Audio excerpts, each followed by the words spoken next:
thinking down the road for you, whether it be a year, 3, 5, 10, 20 years, so far you've been opportunistic, kind of not dogmatic about a certain asset class or geo, but just looking for just the value, right?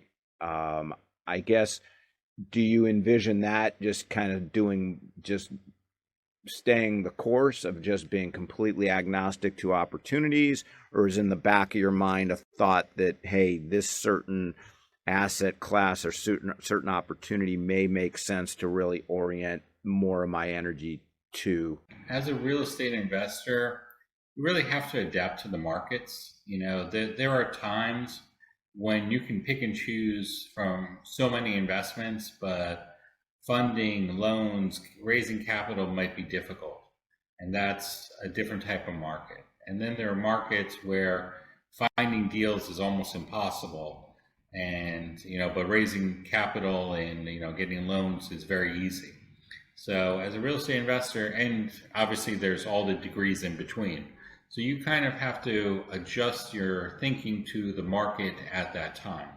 The last few years, finding deals was very difficult, but getting capital and getting loans was very easy.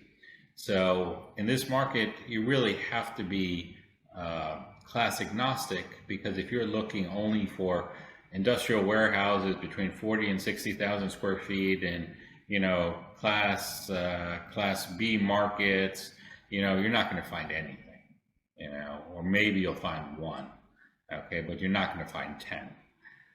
So in this type of market, I'm definitely asset class agnostic. If I see opportunity, I'm going to jump on it. Now, like if I got my pick of dozens of investments and they were all equal, I'd probably stick with industrial. I like the industrial marketplace. I like the tenants in industrial. They're not going to be the ones complaining about a clogged toilet. They're not going to be, oh, this light bulb needs to be replaced. Like Class A office tenants can be very, very picky. Oh, the sink is running slow. This is that, and they'll call you for everything, kind of like a multifamily tenant. Retail can also be like that, especially if you have mom and pop tenants. They won't really take care of anything themselves, even if it's in their lease that they're responsible for it. But industrial tenants, they're usually, guys that are going to get their hands dirty, and they'll just, rather than call you, they'll just fix it themselves.